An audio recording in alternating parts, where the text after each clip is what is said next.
मेरे प्यारे देशवासियों, आज़ादी के इस पावन पर्व की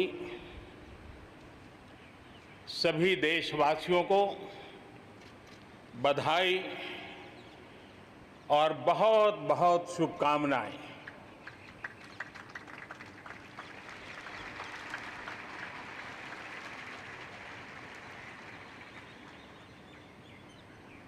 आज जो हम स्वतंत्र भारत में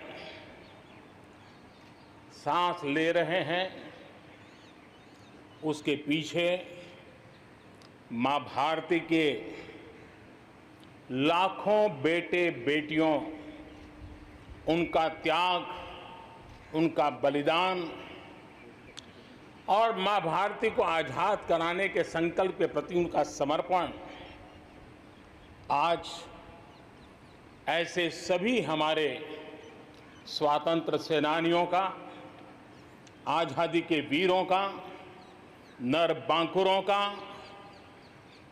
वीर शहीदों का नमन करने का ये पर्व है। हमारे फौज के जाबाज जवान, हमारे अर्धसैनिक बल, हमारे पुलिस के जवान, सुरक्षा बल से जुड़े हुए हर कोई मां भारती के रक्षा में जुटे रहते हैं, सामान्य मानवीय की सुरक्षा में जुटे रहते हैं। आज उन सबको भी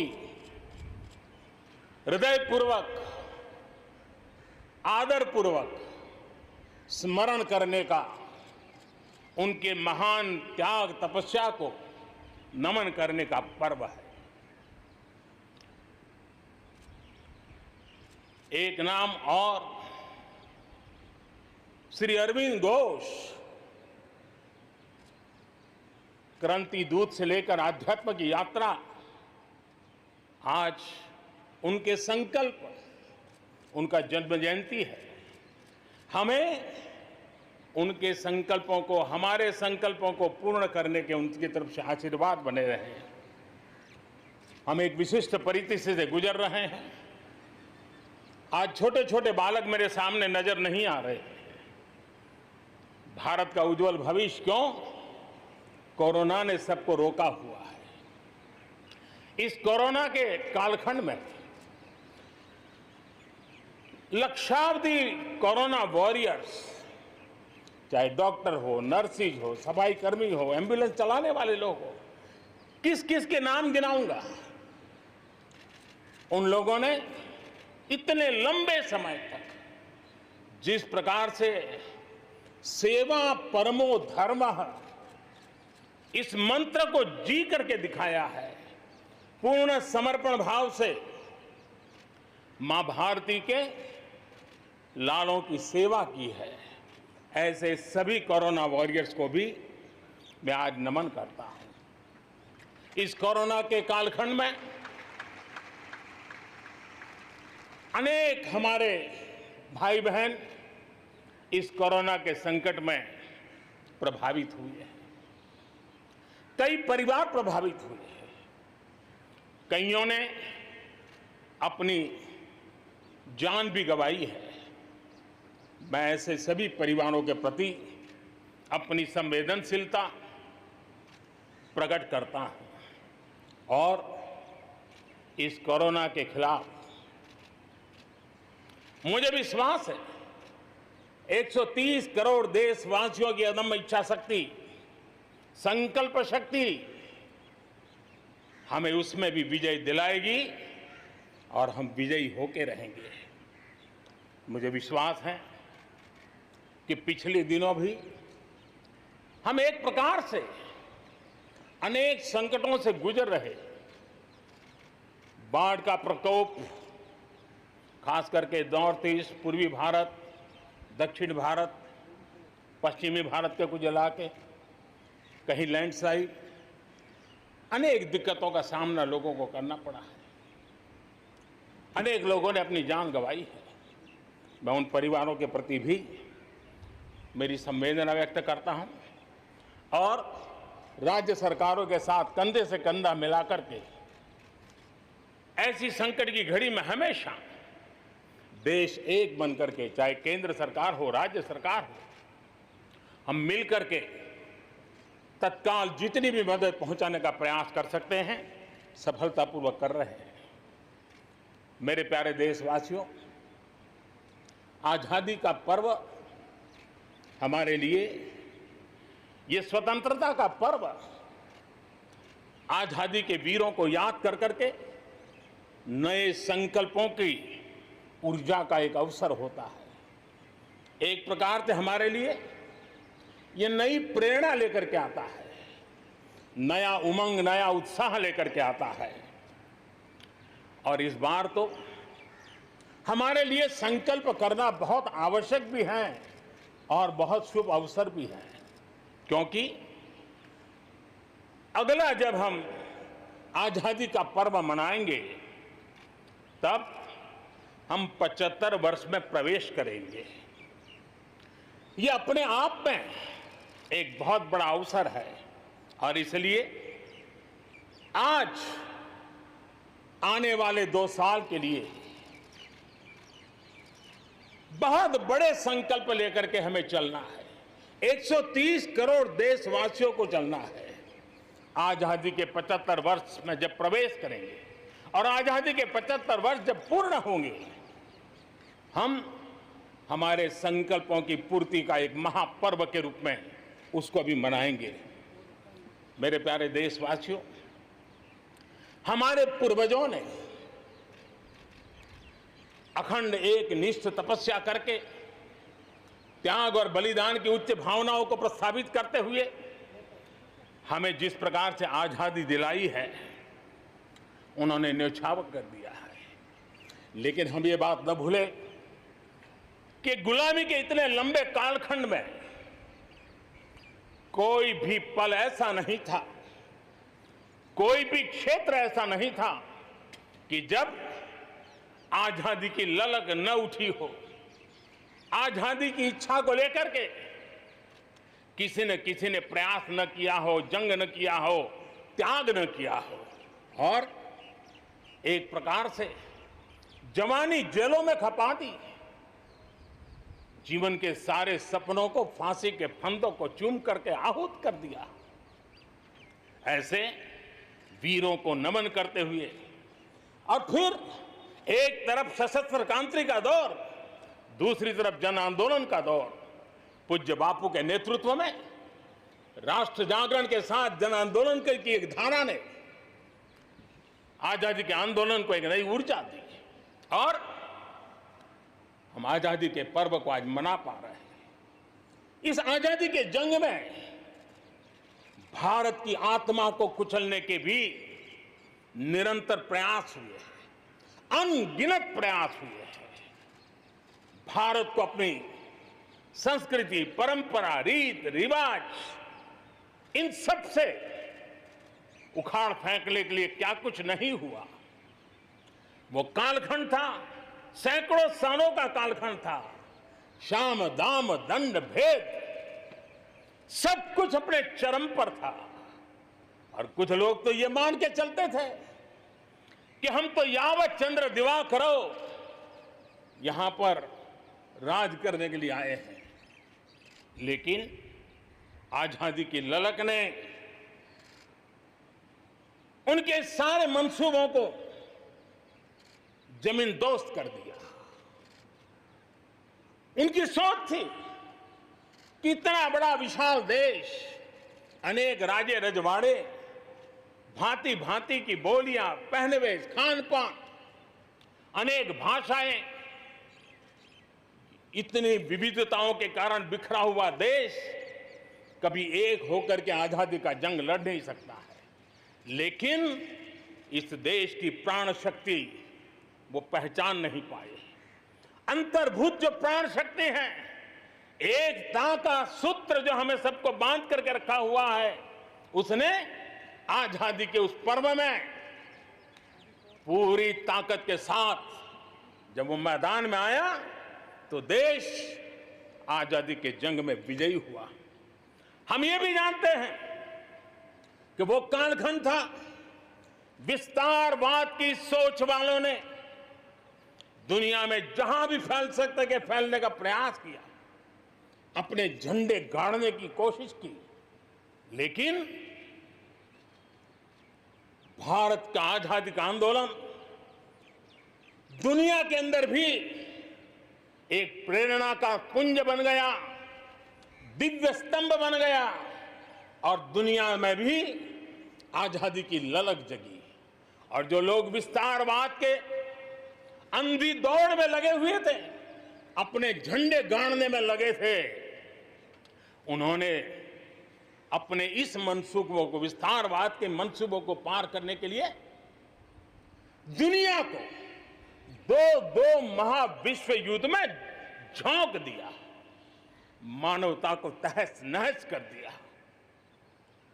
जिंदगियां तबाह कर दी, दुनिया को तबाह कर दिया। लेकिन ऐसे कालखंड में भी, युद्ध की विभीषिका के बीच भी भारत ने अपनी आजादी की ललक को नहीं छोड़ा, न कमी आने दी, न नमी आने दी।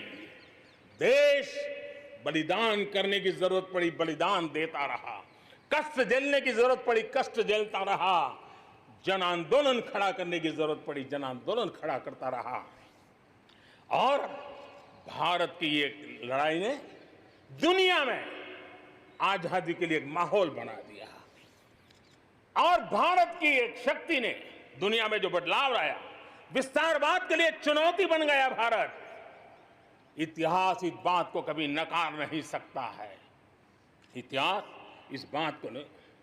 मेरे प्यारे देशवासियों, आजादी की लड़ाई में पूरे विश्व में भारत ने अपनी एकजुटता की ताकत, अपनी सामूहिकता की ताकत, अपने उज्जवल भविष्य के प्रति अपना संकल्प, समर्पण और प्रेरणा, उस ऊर्जा को लेकर के देश आगे बढ़ता चला गया। मेरे प्यारे देशवासियों, कोरोना वैश्विक महामारी के बीच 130 करोड़ भारतीयों ने संकल्प लिया, संकल्प आत्मनिर्भर बनने का। और आत्मनिर्भर भारत आज हर हिंदुस्तान के मन मस्तिष्क को में छाया हुआ है। आत्मनिर्भर भारत, ये सपना संकल्प में परिवर्तित देख रहे हैं। आत्मनिर्भर भारत ये एक प्रकार से शब्द नहीं, ये आज 130 करोड़ देशवासियों के लिए मंत्र बन गया है। हम जानते हैं, जब मैं आत्मनिर्भर की बात करता हूं, हम में से जो भी 25-30 साल की उम्र से ऊपर होंगे, उन सब ने अपने परिवार में अपने माता पिता या अपने बुजुर्गों से सुना होगा कि भाई बेटे बेटी, अब 20 साल 21 साल के हो गए हो, अब अपने पैरों पे खड़े हो जाओ। 20-21 साल में भी परिवार संतानों से अपने पैरों पर खड़े होने की अपेक्षा करता है। हम तो आजादी के 75 वर्ष के एक कदम दूर है, तब हमारे लिए भी भारत जैसे देश को अपने पैरों पर खड़ा होना अनिवार्य है। आत्मनिर्भर बनना अनिवार्य है। जो परिवार के लिए आवश्यक है, वो देश के लिए भी आवश्यक है। और इसलिए, और मुझे विश्वास है, भारत इस सपने को चरितार्थ करके रहेगा। और उसका कारण मेरे देश के नागरिकों के सामर्थ्य पर मुझे यकीन है। मुझे मेरे देश की प्रतिभा पर गर्व है। मुझे देश के युवाओं में, देश की मातृशक्ति में, हमारी महिलाओं में अप्रतिम सामर्थ्य जो है, उस पर मेरा भरोसा है। मेरा हिंदुस्तान की सोच, हिंदुस्तान का अप्रोच, इस पर विश्वास है। और इतिहास गवाह है कि भारत एक बार ठान लेता है तो भारत करके रहता है। और इसी के कारण जब हम आत्मनिर्भर की बात करते हैं तो दुनिया को भी उत्सुकता भी है, भारत से अपेक्षा भी है। और इसलिए हमें उस अपेक्षा को पूर्ण करने के लिए अपने आप को योग्य बनाना बहुत आवश्यक है। हमें अपने आप को तैयार करना बहुत आवश्यक है। भारत के चिंतन में भारत जैसे विशाल देश, भारत युवा शक्ति से भरा हुआ देश, आत्मनिर्भर भारत की पहली शर्त होती है आत्मविश्वास से भरा हुआ भारत। उसकी यही नींव होती है और यही विकास को नई गति, नई ऊर्जा देने का सामर्थ्य रहती है। भारत विश्व एक परिवार के संस्कारों से पला बड़ा हुआ है। अगर वेद कहते थे वसुधैव कुटुंबकम, तो विनोबा जी कहते थे जय जगत। और इसलिए हमारे लिए विश्व एक परिवार है। और इसलिए आर्थिक विकास भी हो, लेकिन साथ साथ मानव और मानवता का भी केंद्र स्थान होना चाहिए, इसका महत्व होना चाहिए। उसी को लेकर के हम चलते हैं। आज दुनिया इंटरकनेक्टेड है, आज दुनिया इंटरडिपेंडेंट है और इसलिए समय की मांग है कि विश्व अर्थव्यवस्था में भारत जैसे विशाल देश का योगदान बढ़ना चाहिए। विश्व कल्याण के लिए भी ये भारत का कर्तव्य है और भारत को अपना योगदान बढ़ाना है तो भारत को स्वयं को सशक्त होना होगा, भारत को आत्मनिर्भर होना होगा। हमें जग कल्याण के लिए भी अपने आप को सामर्थ्यवान बनाना ही पड़ेगा। और जब हमारी जड़ें मजबूत होगी, हमारा अपना सामर्थ्य होगा, तो हम दुनिया का भी कल्याण करने की दिशा में कदम उठा सकते हैं। हमारे देश में अथाक प्राकृतिक संपदा है, क्या कुछ नहीं है। आज समय की मांग है कि हमारे इन प्राकृतिक संसाधनों में हम वैल्यू एडिशन करें, हम हमारे मानव संपदा में मूल्य वृद्धि करें, नई ऊंचाइयों पर ले जाएं। और हम देश में कब तक कच्चा माल विदेश भेजते रहेंगे, रॉ मटेरियल कब तक दुनिया में भेजते रहेंगे। और देखिए तो रॉ मटेरियल दुनिया में भेजना और फिनिश गुड को दुनिया से वापस लाना, ये खेल कब तक चलेगा। और इसलिए हमें आत्मनिर्भर बनना होगा। हमारी हर शक्ति पर वैश्विक आवश्यकताओं के अनुसार मूल्य वृद्धि करना है, ये हमारा दायित्व है। ये वैल्यू एडिशन करने की दिशा में हम आगे बढ़ना चाहते हैं। हम विश्व में योगदान करने के लिए हम आगे बढ़ना चाहते हैं। विश्व में हम कुछ न कुछ, उसी प्रकार से कृषि क्षेत्र, एक समय था जब हम बाहर से गेहूं मंगवा करके अपना पेट भरते थे, लेकिन हमारे देश के किसानों ने वो कमाल करके दिखा दिया। आत्मनिर्भर भारत आज कृषि क्षेत्र में बना है। आज भारत के किसान, भारत के नागरिकों का ही पेट भरते इतना नहीं है, आज भारत वो स्थिति में है कि दुनिया में जिसकी जरूरत है उसको भी हम अन्न दे सकते हैं।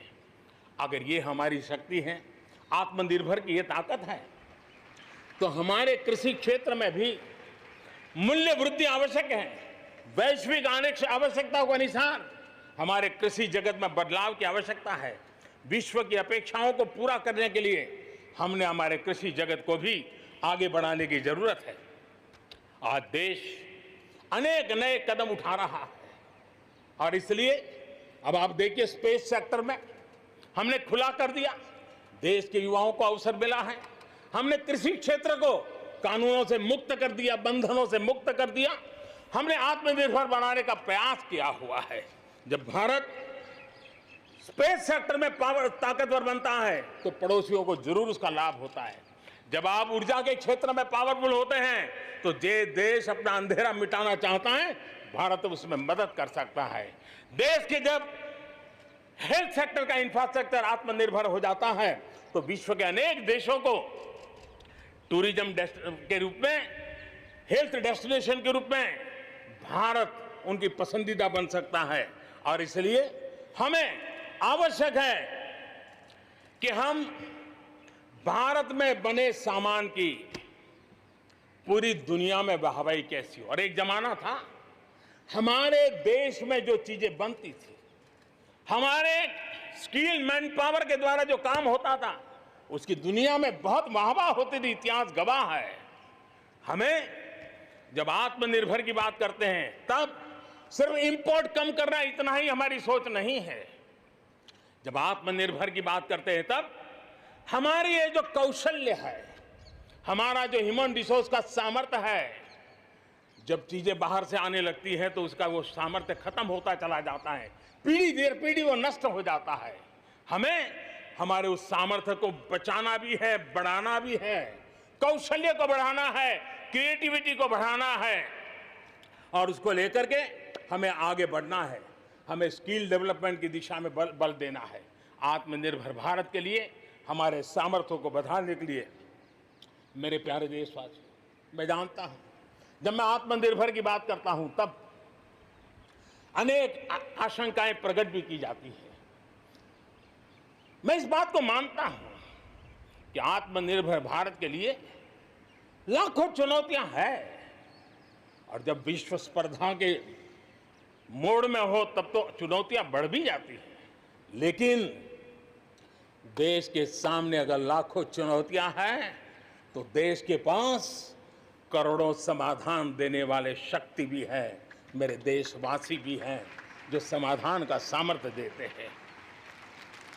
अब देखिए, कोरोना के संकट काल में हमने देखा कि बहुत सी चीजों के लिए हम कठिनाइयों में हैं, हमें दुनिया से लाना है, दुनिया दे नहीं पा रही थी। हमारे देश के नौजवानों ने, हमारे देश के उद्यमियों ने, हमारे देश के उद्योग जगत के लोगों ने बीड़ा उठा लिया। जिस देश में N95 नहीं बनता था बनने लगे, PPE नहीं बनता था बनने लग गए, वेंटिलेटर नहीं बनता था बनने लग गए। देश की आवश्यकताओं की तो पूर्ति हुई, लेकिन दुनिया में एक्सपोर्ट करने की हमारी ताकत बन गई।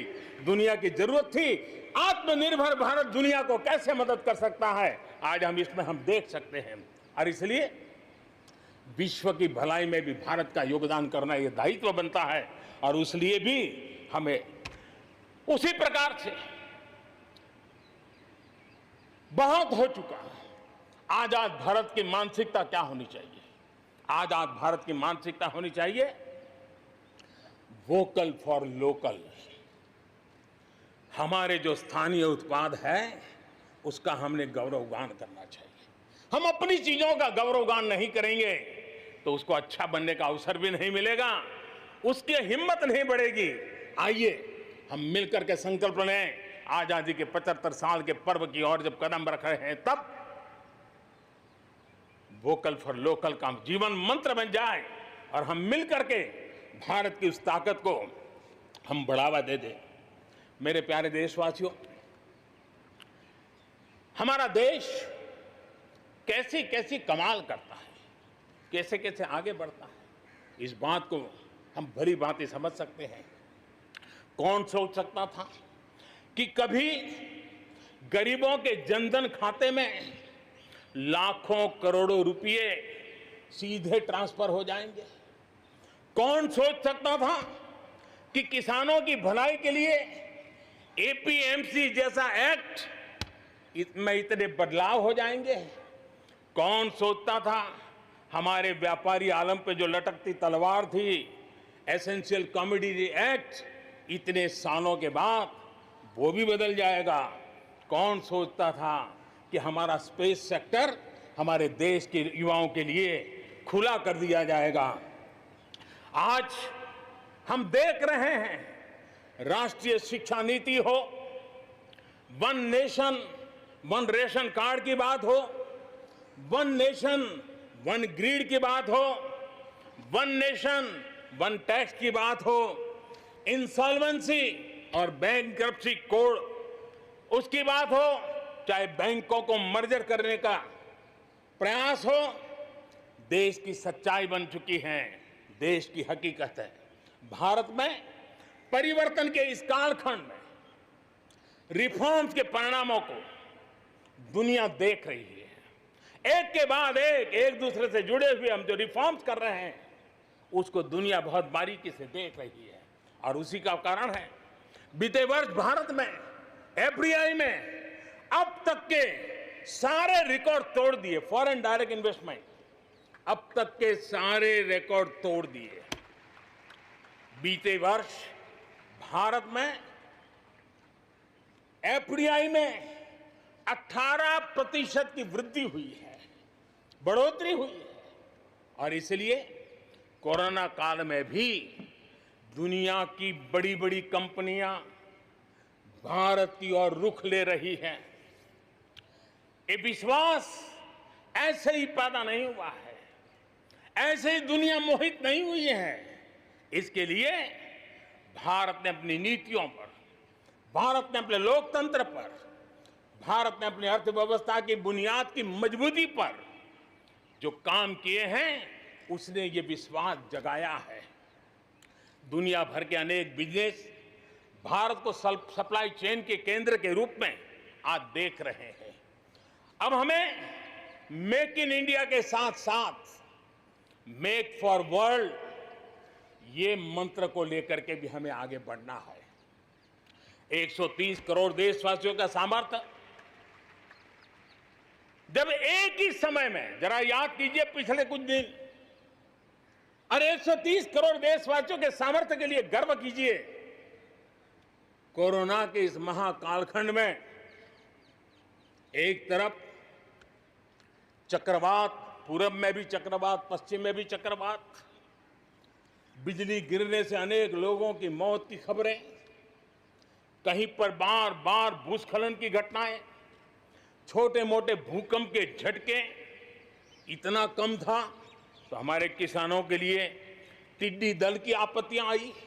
न जाने एक साथ एक के बाद एक मुसीबतों का अंबार लग गया। लेकिन उसके बावजूद भी देश जरा भी अपना विश्वास नहीं खोया। देश आत्मविश्वास के साथ आगे बढ़ता जाया गया। देशवासियों के जीवन को, देश की अर्थव्यवस्था को कोरोना के प्रभाव से जल्दी बाहर निकालना आज हमारी प्राथमिकता है। इसमें अहम भूमिका रहेगी नेशनल इंफ्रास्ट्रक्चर पाइपलाइन प्रोजेक्ट की। इस पर 110 लाख करोड़ उससे भी ज्यादा खर्च किए जाएंगे। इसके लिए अलग अलग सेक्टर्स में लगभग 7,000 प्रोजेक्ट्स की पहचान कर ली गई है। इससे देश के ओवरऑल इंफ्रास्ट्रक्चर डेवलपमेंट को एक नई दिशा भी मिलेगी, एक नई गति भी मिलेगी। और इससे हमेशा ये कहा जाता है, ऐसे संकट की घड़ी में जितना ज्यादा इंफ्रास्ट्रक्चर को बल दिया जाए ताकि आर्थिक गतिविधि बढ़ती है, लोगों को रोजगार मिलता है, काम मिलता है, उसके जुड़े हुए कई काम एक साथ चल जाते हैं। छोटे बड़े उद्योग, किसान, हर मध्यम वर्ग को इसका बहुत लाभ होता है। और आज मैं एक बात स्मरण करना चाहता हूं, जब अटल बिहारी वाजपेयी हमारे देश के प्रधानमंत्री थे, तब उन्होंने स्वर्णिम चतुर्भुज की एक बहुत बड़ी दूरगामी असर पैदा करने वाली योजना को प्रारंभ किया था और देश के रोड नेटवर्क के इंफ्रास्ट्रक्चर को नेक्स्ट जनरेशन पर ले गए थे। आज भी वो स्वर्णिम चतुर्भुज की तरफ देश बड़े गर्व से देख रहा है। हाँ, हमारा हिंदुस्तान बदल रहा है, देख रहा है। मेरे प्यारे देशवासियों, अटल जी ने अपने समय में एक काम किया, लेकिन अब हमें उसे आगे ले जाना है, हमें नई ओर ले जाना है। और अब हम साइलोज में नहीं चल सकते। हम इंफ्रास्ट्रक्चर को, रोड का रोड वाला काम करेगा, रेल का रेल में चला जाएगा, न रेल का रोड से संबंध, न रोड का रेल से संबंध, न एयरपोर्ट का पोर्ट से संबंध, न पोर्ट का एयरपोर्ट से संबंध, न रेलवे स्टेशन का बस से संबंध, बस स्टेशन से संबंध, न बस स्टेशन का रेलवे। ऐसी स्थिति नहीं चले।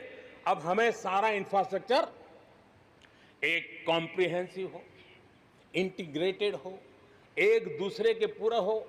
रेल से रोड पूरक हो, रोड से सी पोर्ट पूरक हो, सी पोर्ट से पोर्ट पूरक हो। ये हमें एक नए सदी के लिए हमें मल्टी मॉडल कनेक्टिविटी इंफ्रास्ट्रक्चर इसको जोड़ने के लिए हम अब आगे बढ़ रहे हैं और ये एक नया आयाम होगा। बहुत बड़ा सपना लेकर के इस पर काम शुरू किया है और मुझे विश्वास है ये साइलोस को खत्म करके हमारे इस सारी व्यवस्था को एक नई ताकत देंगे।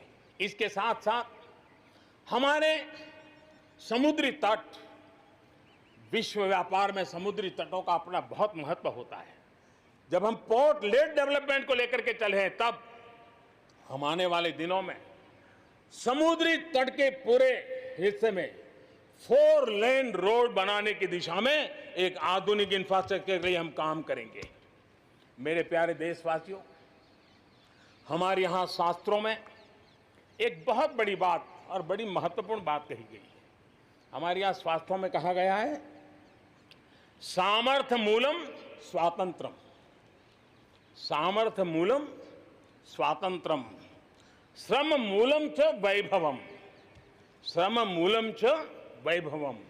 यानी किसी समाज की, किसी भी राष्ट्र की आजादी का स्रोत उसका सामर्थ्य होता है और उसके वैभव, उन्नति, प्रगति का स्रोत उसकी श्रम शक्ति है।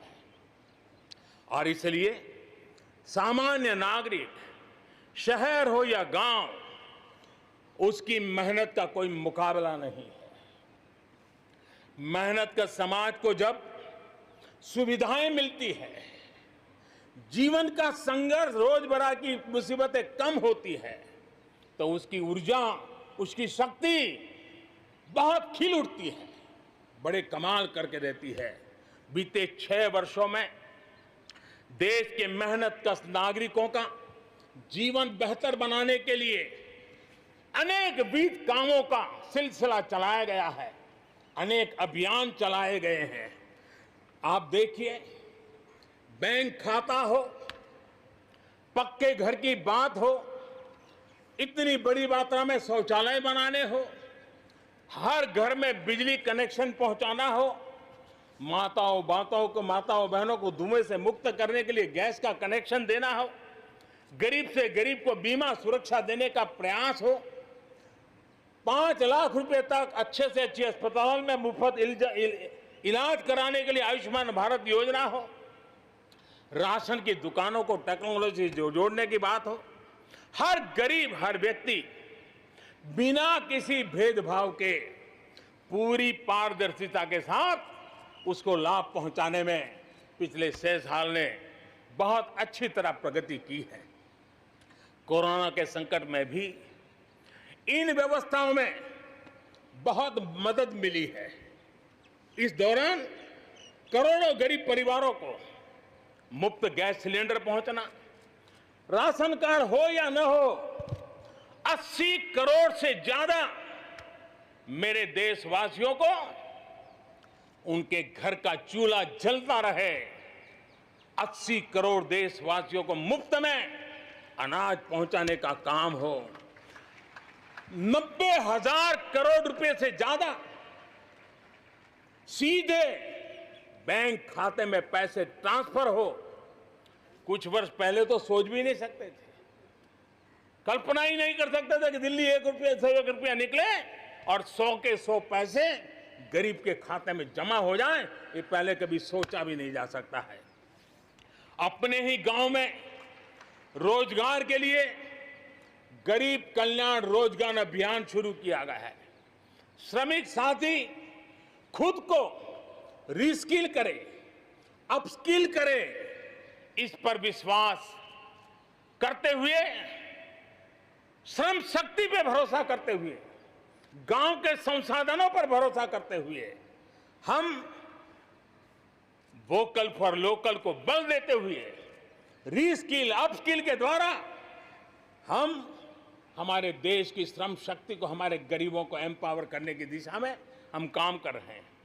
शहर में हमारे जो श्रमिक हैं, क्योंकि आर्थिक गतिविधि का केंद्र शहर है, गांव से लोग दूर दूर से शहरों में आते हैं।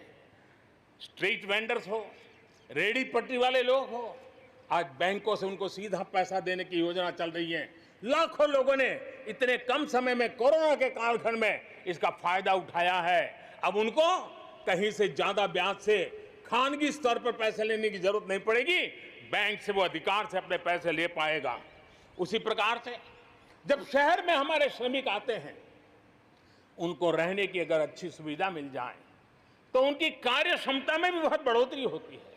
और इसी बात को ध्यान में रखते हुए शहर के अंदर उनके लिए हमने आवास की व्यवस्था की एक बहुत बड़ी योजना बनाई है, ताकि शहर के अंदर जब श्रमिक आएगा तो वो अपने काम के लिए मुक्त मन से पूरे विश्वास के साथ आगे बढ़ पड़ेंगे। मेरे प्यारे देशवासियों, ये भी सही है कि विकास की इस यात्रा में भी हमने देखा है जैसे समाज जीवन में कुछ तबके पीछे रह जाते हैं, गरीबी से बाहर निकल नहीं पाते हैं, वैसे राष्ट्र जीवन में भी कुछ क्षेत्र होते हैं, कुछ भूभाग होते हैं, कुछ इलाके होते हैं जो पीछे रह जाते हैं।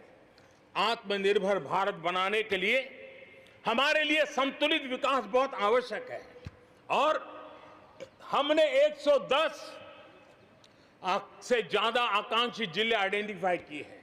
उन 110 जिले जो एवरेज से भी पीछे हैं, उनको राज्य की और राष्ट्र की एवरेज तक ले आना है।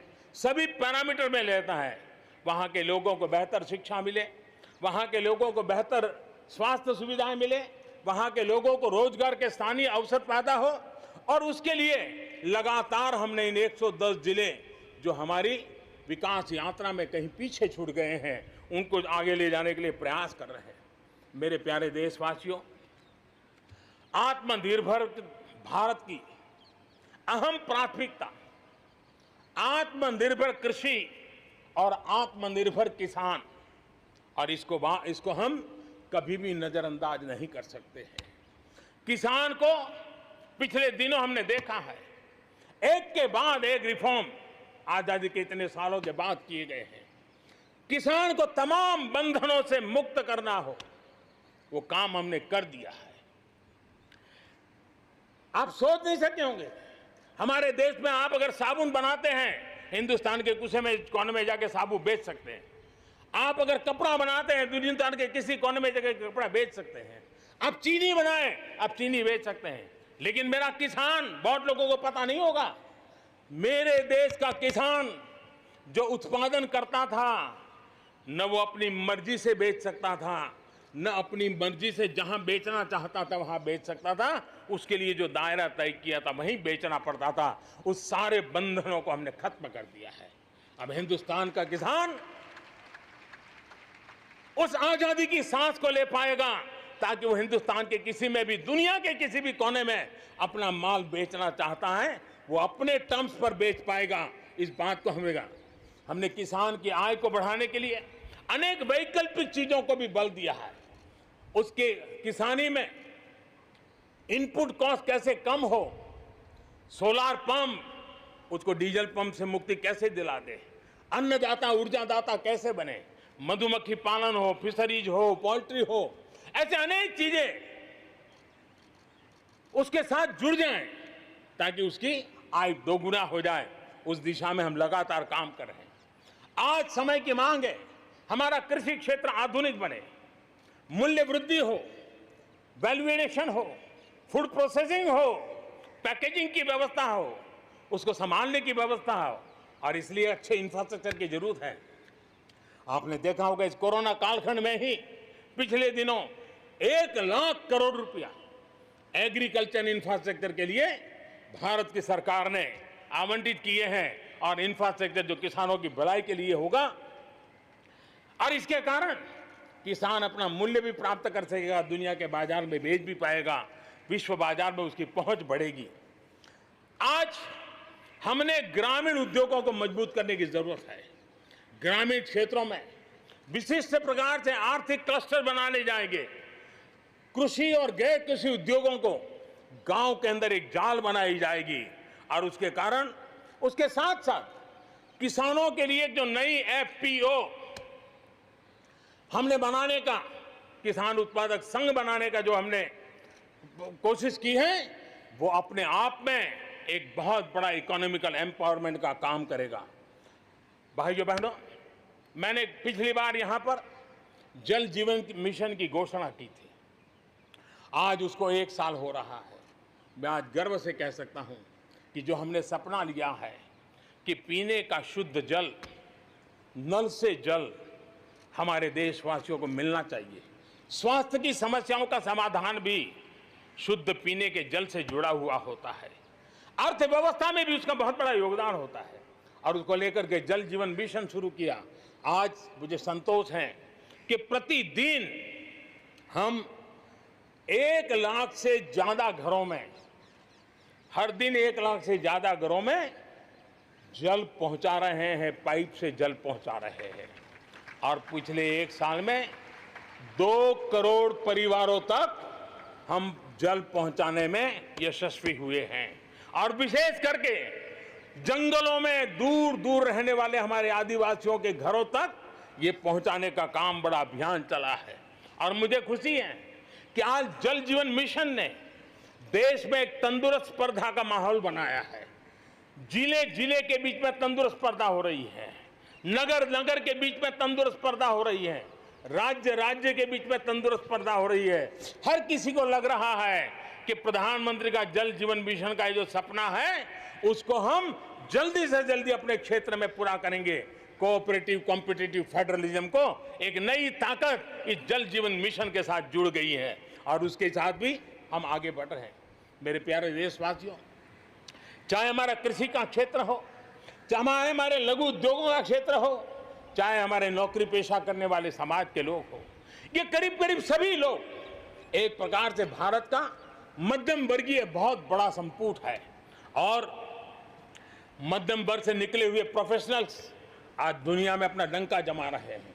मध्यम वर्ग से निकले हुए हमारे डॉक्टर, इंजीनियर, वकील, साइंटिस्ट, सब कोई दुनिया के अंदर अपना नाम डंडा जमा रहे हैं।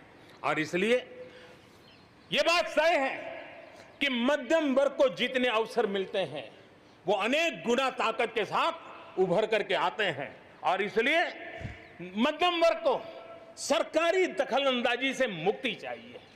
मध्यम वर्ग को अनेक विध नए अवसर चाहिए, उसको खुला मैदान होना चाहिए।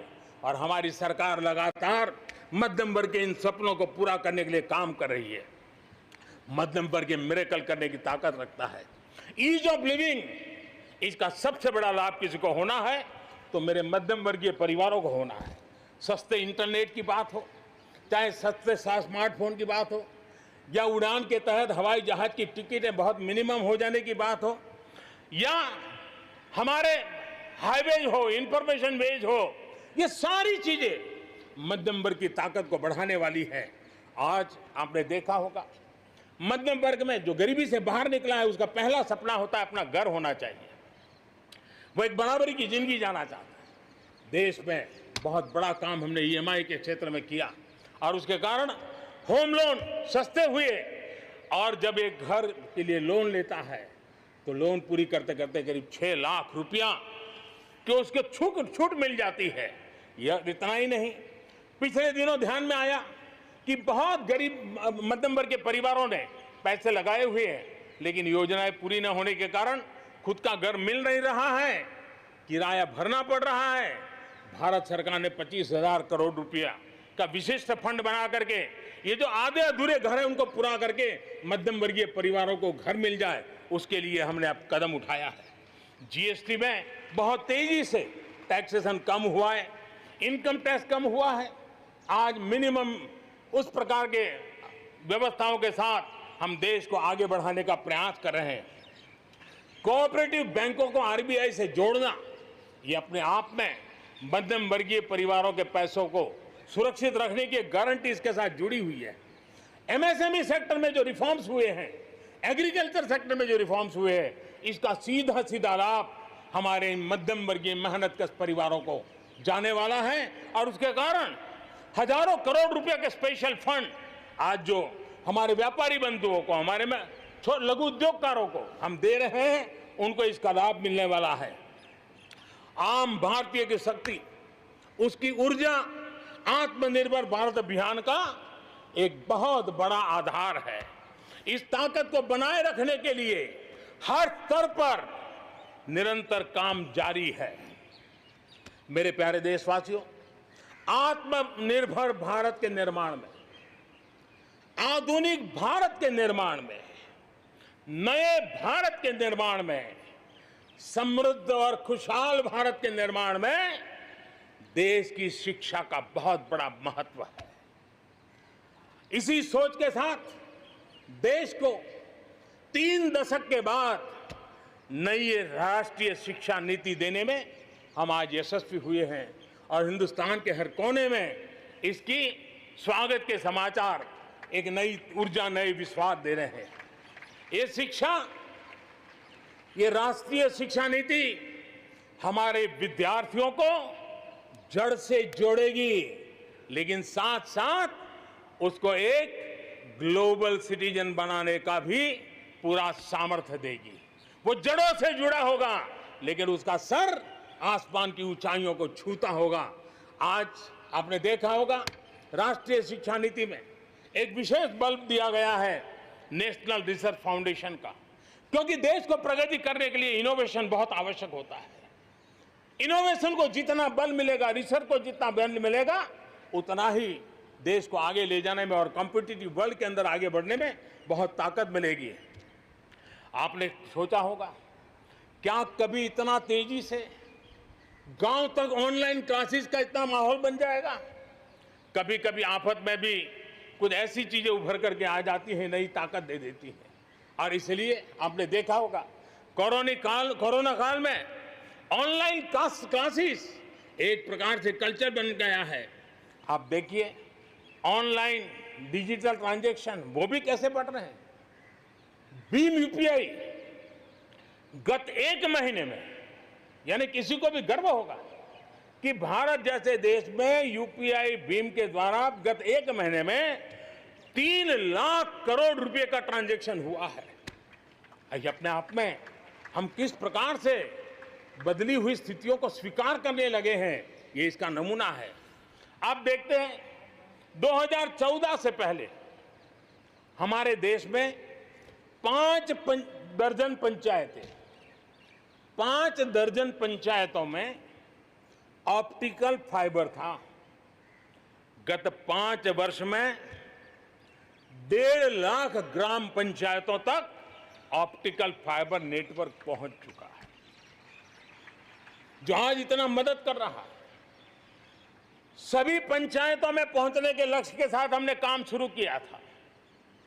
जो 1 लाख पंचायतें बाकी हैं, वहां भी तेजी से काम चल रहा है, लेकिन बदली पड़ी हुई परिस्थिति में गांव की भी डिजिटल इंडिया में भागीदारी अनिवार्य बन गई है। गांव के लोगों को भी इस प्रकार की ऑनलाइन सुविधाओं की जरूरत बढ़ गई है।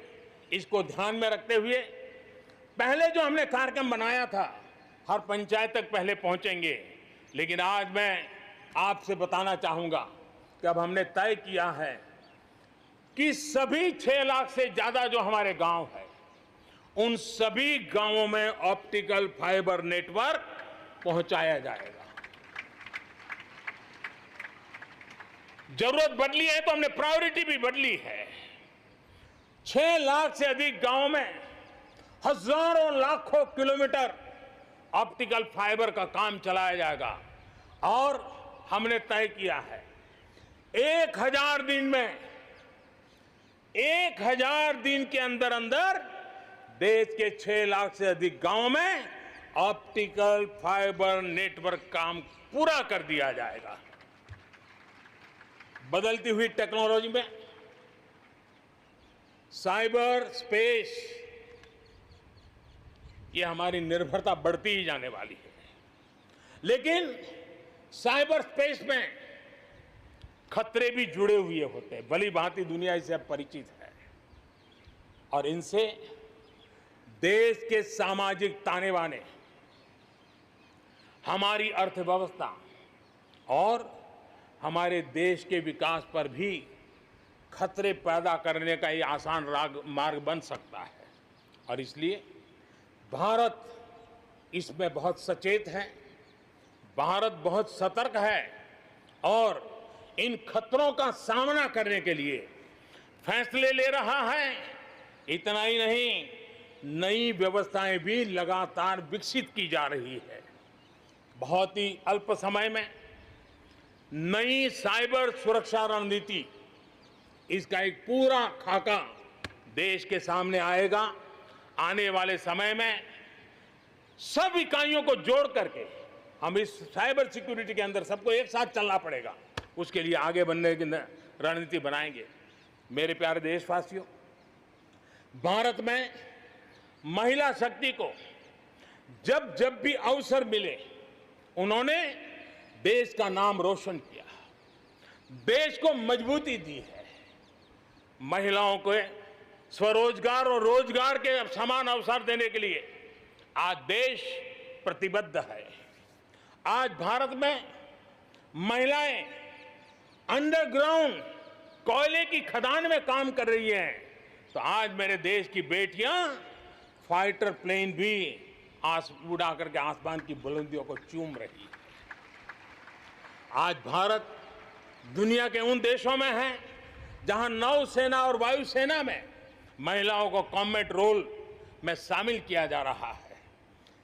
गर्भवती महिलाओं को सैलरी के साथ 6 महीने की छुट्टी देने का फैसले की बात हो, हमारे देश की महिलाएं जो 3 तलाक के कारण पीड़ित रहती थी, वैसी हमारी मुस्लिम बहनों को मुक्ति दिलाने, आजादी दिलाने का काम हो, महिलाओं के आर्थिक सशक्तिकरण की बात हो।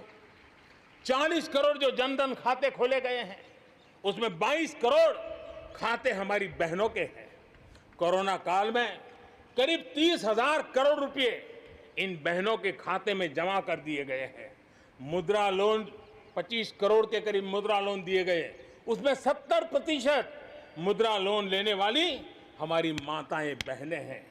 प्रधानमंत्री आवास योजना के तहत जो खुद का घर मिल रहा है, उसमें अधिकतम रजिस्ट्री भी महिलाओं के नाम हो रही है।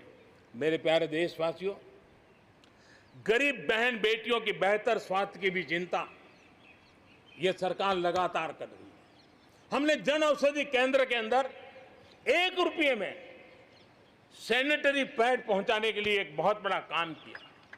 6,000 जन औषधि केंद्रों में पिछले कुछ थोड़े से समय में ही करीब 5 करोड़ से ज्यादा सैनिटरी पैड हमारी इन गरीब महिलाओं तक पहुंच चुके हैं। बेटियों में कुपोषण खत्म हो, उनकी शादी की सही आयु क्या हो, इसके लिए हमने कमेटियां बना की रचना की है। उसका रिपोर्ट आते ही बेटियों की शादी की उम्र के बारे में भी उचित फैसले लिए जाएंगे। मेरे प्यारे देशवासियों, इस कोरोना के सेक्टर में कालखंड में हेल्थ सेक्टर की तरफ ध्यान जाना बहुत स्वाभाविक है, और इसलिए आत्मनिर्भर की सबसे बड़ी सीख हमें हेल्थ सेक्टर ने इस संकट के काल में सिखा दी है, और उस लक्ष्य में प्राप्त करने के लिए हमें आगे भी बढ़ना है। अब देखिए, कोरोना के समय, उसके पूर्व हमारे देश में सिर्फ एक लैब थी टेस्टिंग के लिए। आज 1400 लैब्स का नेटवर्क है, हिंदुस्तान के हर कोने में फैला हुआ है। जब कोरोना का संकट आया तो एक दिन में सिर्फ 300 टेस्ट हो पाते थे। इतने कम समय में हमारे लोगों ने वो शक्ति दिखा दी है कि आज हर दिन 7 लाख से ज्यादा टेस्ट हम कर पाए। कहां 300 से शुरू किया था और कहां हम 7 लाख तक पहुंच गए। देश में नए एम्स, नए मेडिकल कॉलेज का निर्माण, आधुनिकीकरण की दिशा में निरंतर प्रयास ये हम कर रहे हैं। 5 साल में MBBS, MD में 45,000 से ज्यादा स्टूडेंट्स के लिए सीटों की बढ़ोतरी की गई है। गांव में 1.5 लाख से ज्यादा वेलनेस सेंटर, और उसमें से करीब 1/3 तो ऑलरेडी कार्यरत हो गए हैं, जिन्होंने इस कोरोना में बहुत बड़ी मदद की है। कोरोना के काल में वेलनेस सेंटर्स की भूमिका ने गांव की बहुत बड़ी मदद की है।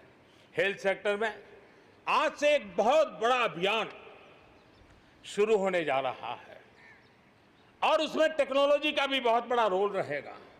आज से national digital health mission, national digital health mission उसका भी आरंभ किया जा रहा है। भारत के हेल्थ सेक्टर में ये एक नई क्रांति ले आएगा। इलाज में आने वाली परेशानियां कम करने के लिए टेक्नोलॉजी का बहुत सुविचारित रूप से उपयोग होगा। प्रत्येक भारतीय को हेल्थ आईडी दी जाएगी। ये हेल्थ आईडी प्रत्येक भारतीय के स्वास्थ्य खाते की तरह काम करेगी। आपके हर टेस्ट, हर बीमारी, आपको किस डॉक्टर के पास कौन सी दवा ली थी, उनका क्या डायग्नोसिस था, कब दी थी, आपकी रिपोर्ट क्या थी, ये सारी जानकारी इस एक हेल्थ आईडी में आपको समाहित की जाएगी। डॉक्टर से अपॉइंटमेंट हो, पैसा जमा करना हो, अस्पताल में पर्ची बनवाने की भागदौड़ हो, तमाम दिक्कतें नेशनल डिजिटल हेल्थ मिशन के माध्यम से अनेक मुसीबतों से मुक्ति मिलेगी और उत्तम स्वास्थ्य के लिए हमारा कोई भी नागरिक सही फैसले कर पाएगा। ये व्यवस्था उससे होने वाली है। मेरे प्यारे देशवासियों, जब भी अब कोरोना की बात आती है तो एक बात स्वाभाविक है, हर किसी के मन में सवाल है, कोरोना की वैक्सीन कब तैयार होगी? ये सवाल हर एक के मन में है, पूरी दुनिया में है। मैं आज देशवासियों को कहना चाहूंगा, देश के हमारे वैज्ञानिकों की प्रतिभा एक ऋषि मुनि की तरह लेबोरेटरी में जी जान से जुटे हुए हैं, अखंड एक निष्ठ तपस्या कर रहे हैं, बड़ी कड़ी मेहनत कर रहे हैं। और भारत में एक नहीं, दो नहीं, तीन वैक्सीन उसके टेस्टिंग के अलग अलग चरण में है। वैज्ञानिकों से जब हरी झंडी मिल जाएगी, बड़े पैमाने पर प्रोडक्शन होगा और उसकी तैयारियां भी पूरी तरह रेडी हैं और तेजी से प्रोडक्शन के साथ वैक्सीन हर भारतीय तक कम से कम समय में कैसे पहुंचे, उसका खाका भी तैयार है, उसका रूपरेखा भी तैयार है। मेरे प्यारे देशवासियों, हमारे देश में अलग अलग जगहों पर विकास की तस्वीर अलग अलग है। कुछ क्षेत्र बहुत आगे हैं, कुछ क्षेत्र बहुत पीछे हैं। ये असंतुलन आत्मनिर्भर भारत के सामने एक महत्वपूर्ण चुनौती मैं मान सकता हूं। और इसलिए जैसा मैंने प्रारंभ में कहा, 110 आकांक्षी जिलों पर हम बल दे रहे हैं, उसको विकास की बराबरी लाना चाहते हैं।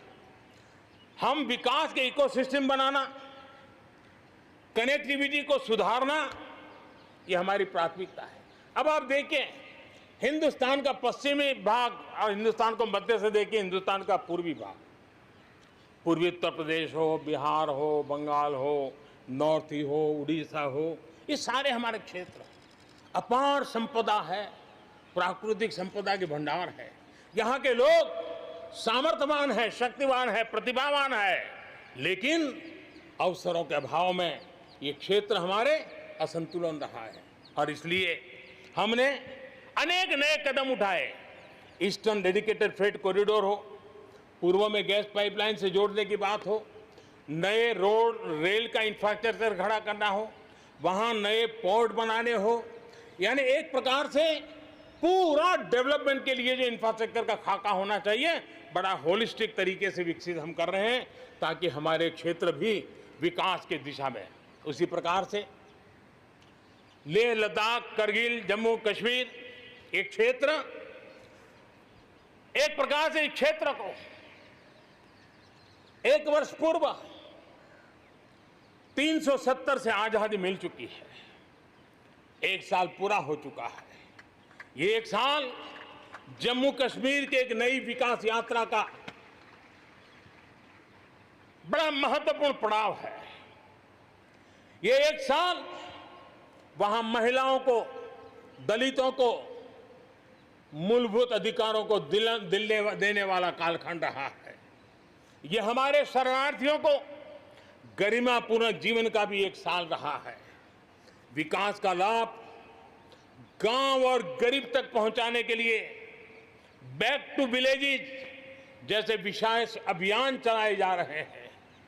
आयुष्मान योजना को बेहतरीन तरीके से आज जम्मू कश्मीर लद्दाख के क्षेत्र में उपयोग किया जा रहा है। मेरे प्यारे देशवासियों, लोकतंत्र की मजबूती, लोकतंत्र की सच्ची ताकत हमारी चुनी हुई स्थानीय इकाइयों में है। हम सभी के लिए गर्व की बात है कि जम्मू कश्मीर में स्थानीय इकाइयों के जनप्रतिनिधि सक्रियता और संवेदनशीलता के साथ विकास के नए युग को आगे बढ़ा रहे हैं।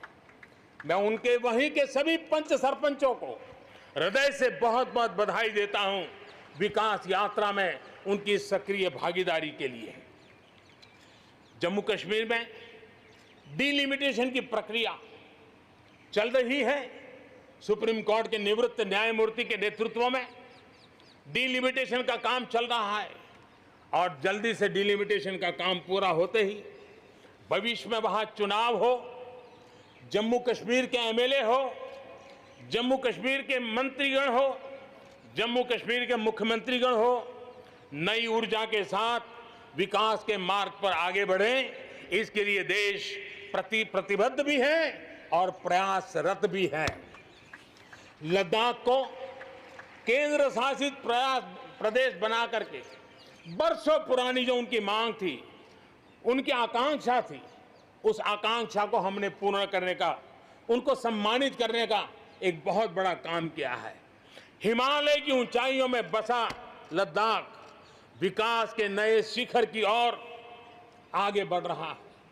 अब सेंट्रल यूनिवर्सिटी वहां पर आगे बन रही है, नए रिसर्च सेंटर बन रहे हैं, होटल मैनेजमेंट के कोर्सेज वहां चल रहे हैं। बिजली के लिए 7,500 मेगावाट के सोलर पार्क के निर्माण की योजना बन रही है। लेकिन मेरे प्यारे देशवासियों, लद्दाख की कई विशेषता हैं। उन विशेषताओं को हमें संभालना भी है, संवारना भी है।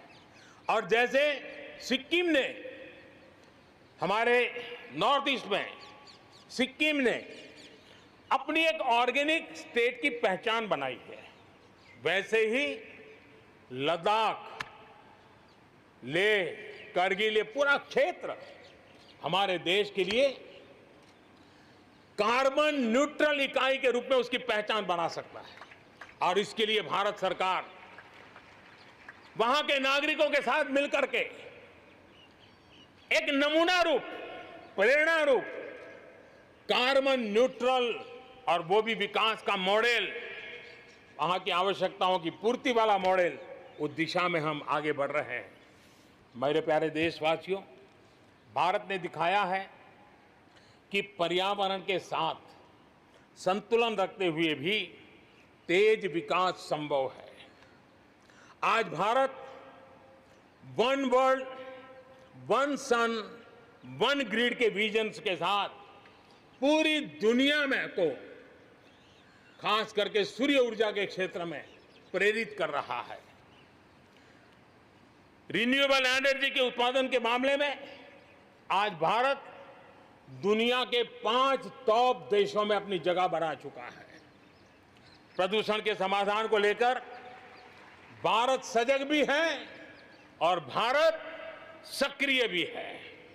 स्वच्छ भारत अभियान हो, धुआं मुक्त रसोई गैस की व्यवस्था हो, एलईडी बल्ब का अभियान हो, सीएनजी आधारित ट्रांसपोर्टेशन की व्यवस्था हो, इलेक्ट्रिक मोबिलिटी के लिए प्रयास हो, हम कोई कसर नहीं छोड़ रहे हैं। पेट्रोल से प्रदूषण को कम करने के लिए इथेनॉल उत्पादन उसको बढ़ाने पर और उसके इस्तेमाल पर बल दिया जा रहा है। 5 साल पहले हमारे देश के अंदर इथेनॉल की क्या स्थिति थी? 5 साल पहले हमारे देश में 40 करोड़ लीटर उत्पादन होता था। आज 5 साल में 5 गुना हो गया और आज 200 करोड़ लीटर इथेनॉल हमारे देश में बन रहा है, जो पर्यावरण के लिए बहुत उपयोगी हो रहा है। मेरे प्यारे देशवासियों, देश के 100 शहरों में, चुने हुए 100 शहरों में प्रदूषण कम करने के लिए हम एक होलिस्टिक अप्रोच के साथ, एक इंटीग्रेटेड अप्रोच के साथ, एक जन भागीदारी के साथ आधुनिक टेक्नोलॉजी का उपयोग भरपूर करते हुए हम उसे प्रदूषण कम करने की दिशा में एक मिशन मोड में काम करने वाले हैं। मेरे प्यारे देशवासियों, भारत इस बात को गर्व से कह सकता है, भारत उन बहुत कम देशों में से एक है जहां जंगलों का विस्तार हो रहा है। अपनी बायोडायवर्सिटी के संरक्षण और संवर्धन के लिए भारत पूरी तरह संवेदनशील है। हम लोगों ने सफलतापूर्वक प्रोजेक्ट टाइगर, प्रोजेक्ट एलिफेंट हमने सफलतापूर्वक आगे बढ़ाया है। हमारे यहाँ टाइगर की आबादी बढ़ी है। अब आने वाले दिनों में एशियाटिक लायन, प्रोजेक्ट लायन की शुरुआत हो रही है और उसमें प्रोजेक्ट लायन भारतीय शहरों की रक्षा, सुरक्षा, आवश्यक इंफ्रास्ट्रक्चर और विशेष करके उनके लिए जो आवश्यक होता है स्पेशल प्रकार का हेल्थ इंफ्रास्ट्रक्चर, उस पर भी काम किया जाएगा और प्रोजेक्ट लाइन पर बल दिया जाएगा। साथ ही एक और काम को भी हम बढ़ावा देना चाहते हैं और वो है प्रोजेक्ट डॉल्फिन चलाया जाएगा। नदियों में, समंदर में रहने वाली दोनों तरह की डॉल्फिन्स पर हम फोकस करेंगे। इससे बायोडायवर्सिटी को भी बल मिलेगा और रोजगार के अवसर भी मिलेंगे। ये टूरिज्म के आकर्षण का भी केंद्र होता है, तो इस दिशा में भी हम आगे बढ़ने वाले हैं। मेरे प्यारे देशवासियों, जब हम एक असाधारण लक्ष्य को लेकर के असाधारण यात्रा पर निकलते हैं तो रास्ते में चुनौतियों की भरमार होती है और चुनौतियां भी असामान्य होती है। इतनी आपदाओं के बीच ही सीमा पर भी देश के सामर्थ्य को चुनौती देने के दुष्प्रयास हुए हैं, लेकिन एलओसी से लेकर एलएसी तक देश की संप्रभुता पर जिस किसी ने आंख उठाई, देश की सेना ने, हमारे वीर जवानों ने उसका उसी की भाषा में जवाब दिया है।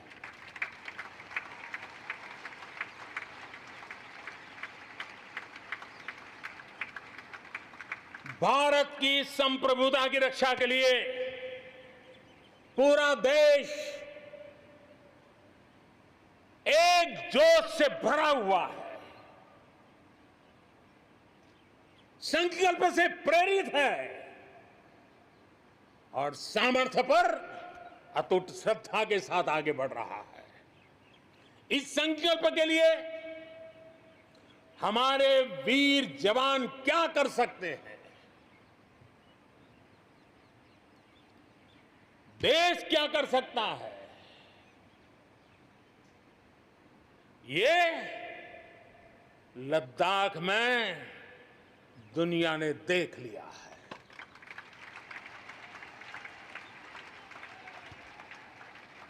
मैं आज मातृभूमि पर न्योछावर उन सभी वीर जवानों को लाल किले की प्राचीर से आदरपूर्वक नमन करता हूं। आतंकवाद हो या विस्तारवाद, भारत आज डटकर मुकाबला कर रहा है। आज दुनिया पर का भारत पर विश्वास और मजबूत हुआ है। पिछले दिनों संयुक्त राष्ट्र सुरक्षा परिषद के अस्थायी सदस्य के रूप में 192 में से 192 में से 184 देखो सो कहोगा, भारत को समर्थन मिलना ये हमारे हर हिंदुस्तानी के लिए गर्व दिलाता है। विश्व में हमने कैसी अपनी पहुंच बनाई है, उसका ये उदाहरण है। और ये तभी संभव होता है जब भारत खुद मजबूत हो, भारत सशक्त हो, भारत सुरक्षित हो। इसी सोच के साथ आज अनेक मोर्चों पर काम किया जा रहा है। मेरे प्यारे देशवासियों, हमारे पड़ोसी देशों के साथ, चाहे वो हमसे जमीन से जुड़े हो या समंदर से, अपने संबंधों का हम सुरक्षा, विकास और विश्वास की साझेदारी के साथ जोड़ रहे हैं। भारत का लगातार प्रयास है कि अपने पड़ोसी देशों के साथ हम अपने सदियों पुराने सांस्कृतिक, आर्थिक और सामाजिक रिश्तों को और गहराई दें। दक्षिण एशिया में दुनिया की 1/4 जनसंख्या रहती है। हम संयोग और सहभागिता से इतनी बड़ी जनसंख्या के विकास और समृद्धि की अनगिनत संभावनाएं पैदा कर सकते हैं। इस क्षेत्र के देशों के सभी नेताओं की इस विशाल जनसमूह के विकास और प्रगति के लिए बहुत बड़ी जिम्मेदारी है, एक अहम जिम्मेदारी है। उसे निभाने के लिए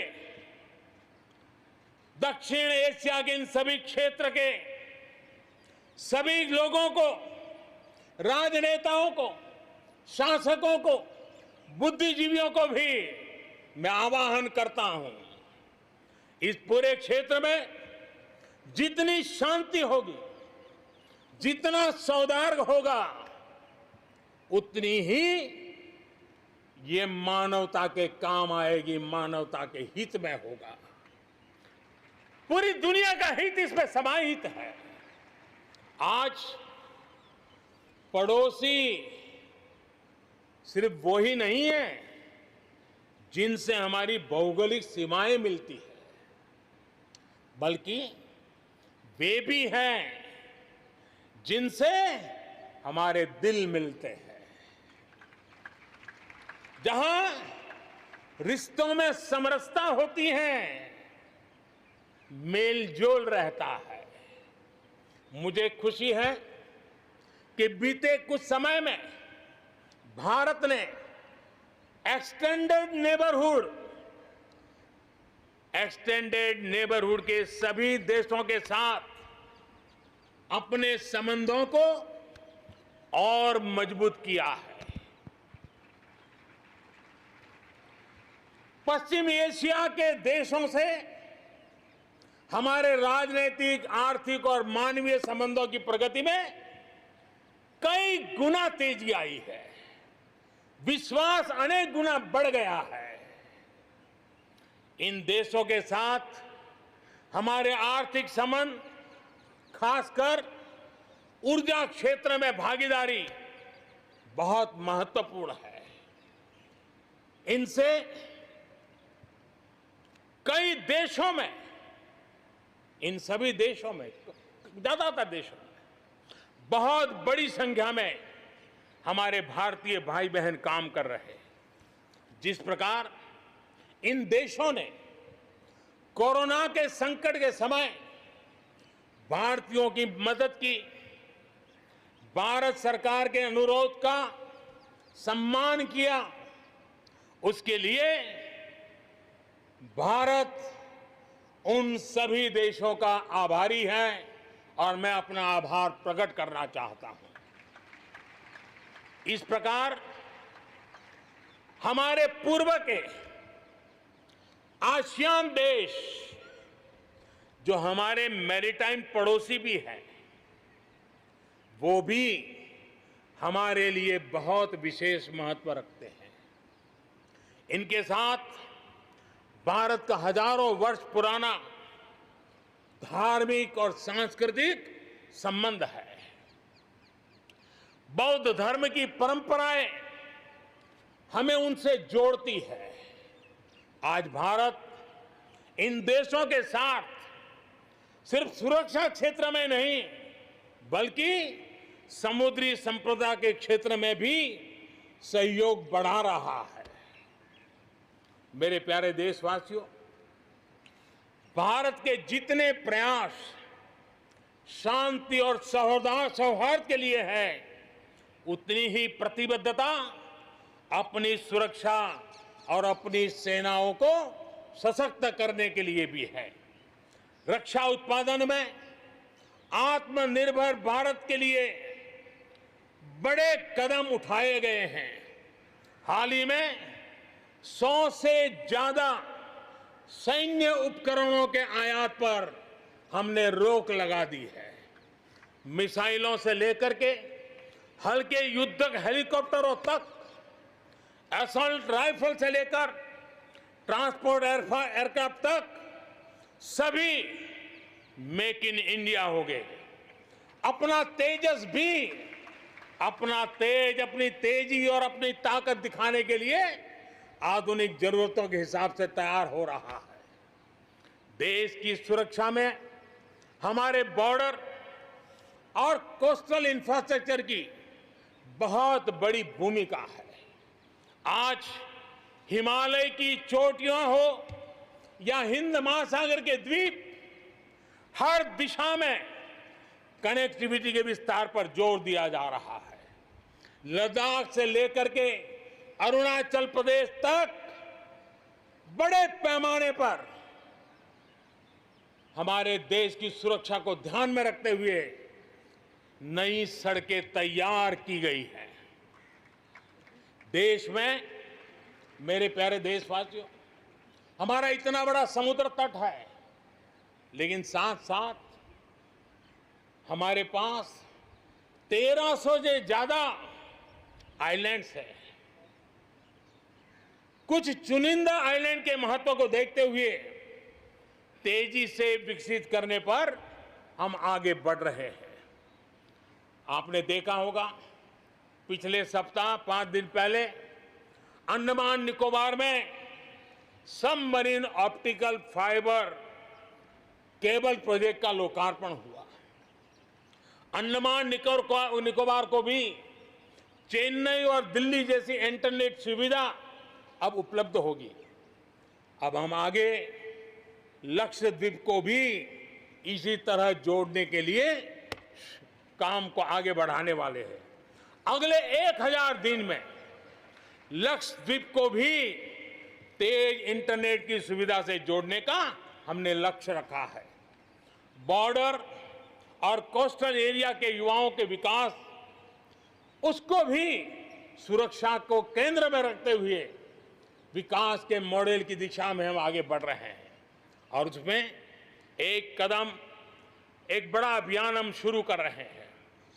हमारे जो बॉर्डर इलाके हैं, हमारे जो कोस्टल इलाके हैं, वहां के करीब 173 डिस्ट्रिक्ट हैं जो किसी न किसी देश की सीमा या समुद्री तट से जुड़े हुए हैं। आने वाले दिनों में एनसीसी का विस्तार उन बॉर्डर डिस्ट्रिक्ट के नौजवानों के लिए किया जाएगा।